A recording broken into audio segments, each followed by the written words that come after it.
Hello, my name is Specialist Torres Fernando. I'll be conducting today's block of instruction on leadership development. This slide, you cannot see the bottom text. I'll be introducing that bottom text to you verbally. This bottom text displays my personal 3 pillars for leadership development, being experience, communication, and self-development. Now, communication and self-development have their own subcategories as well. Experience I'll pretty much sum up in my own words, as well as communication and its sub-pillars, and self-development and its sub-pillars. Now, experience. What does experience mean to me?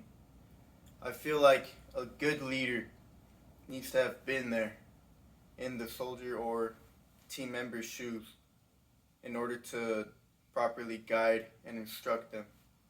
Now, if I'm a soldier, for example, and I'm given a task and I'm just told to do it ASAP, for example, cleaning or PMCSing a vehicle. PMCSing a vehicle. Now, if I'm PMCSing a vehicle for the first time, I don't know what to do, but my NCO is assuming, or my leader is assuming that I know how to do that ASAP.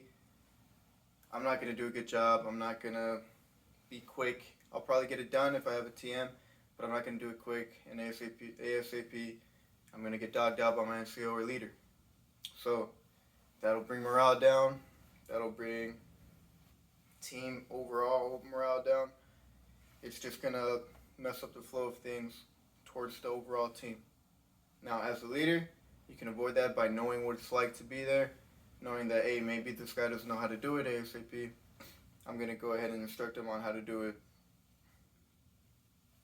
good. And then after doing it good, slowly, over time, he's going to be able to build up that efficiency and do things well and quickly, and then ASAP eventually. Now also, experience gives you an idea of how to properly instruct someone on something.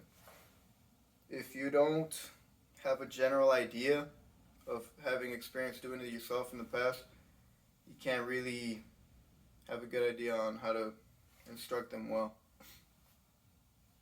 And then they're just going to do whatever, and everything's just going to mess up.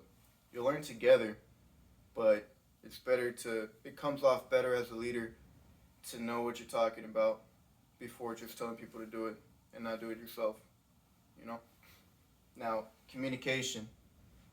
So, communication overall, in general, it's good to have good communication with your leadership, with your teammates, with your peers. You need to have good communication in order to properly function as one unit. Now, in my subdivisions, I have openness. Now, openness, it helps to, as a team member, be able to express your ideas and your feelings, your input, whenever you're doing a task within your team.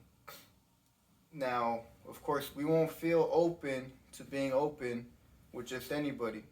So as a leader, you need to display that or promote openness throughout the team.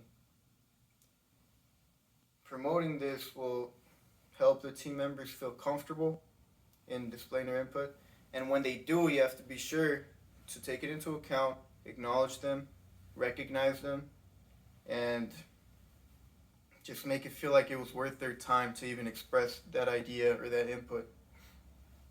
Now, empathy. Sometimes it might not be a good idea, but it's an idea anyway. You need to acknowledge it, and you need to understand that he was just trying to help, or she was just trying to help. So you just need to be understanding, empathetic. You need to feel where they're coming from. Because maybe they might not have been listening. They might have been listening, but just not completely. But just don't make them feel down. Understand? Also, this goes into like failing.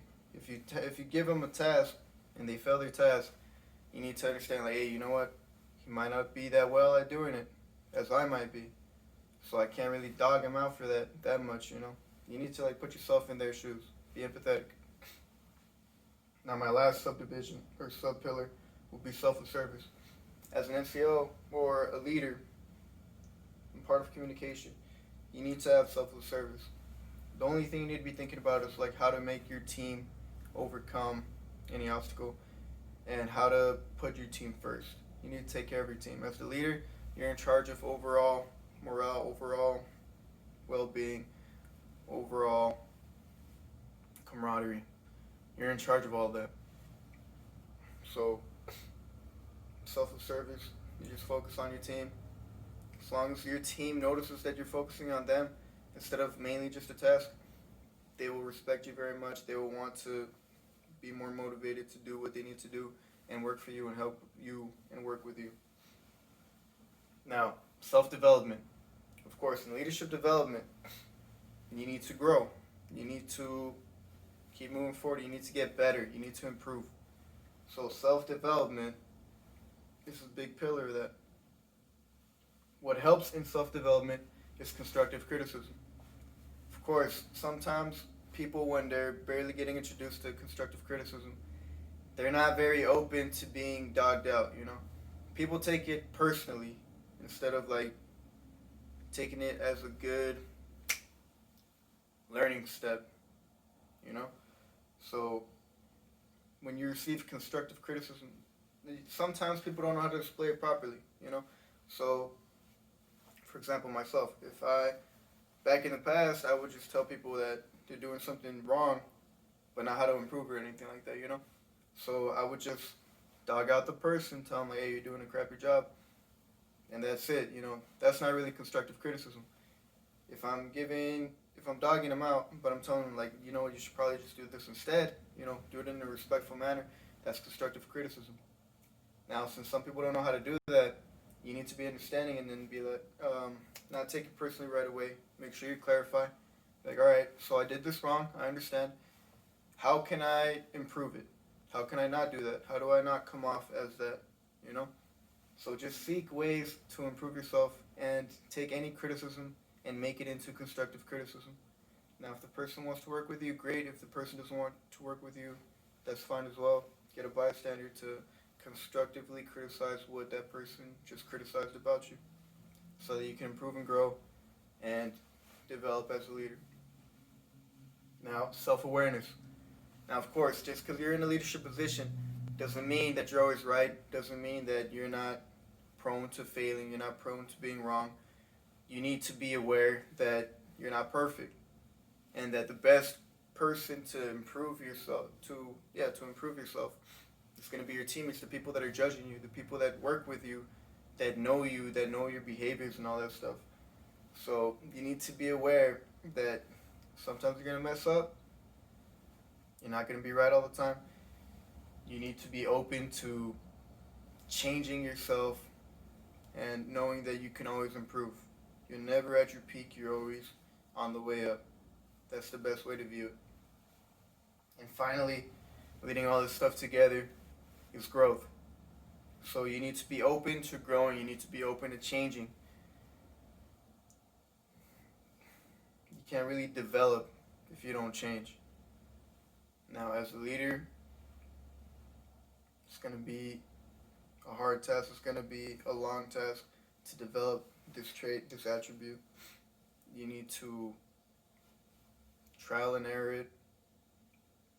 And over time, you're going to develop into the best leader that you can be. This concludes the block of instruction for leadership development. Specialist Torres Fernando. Thank you.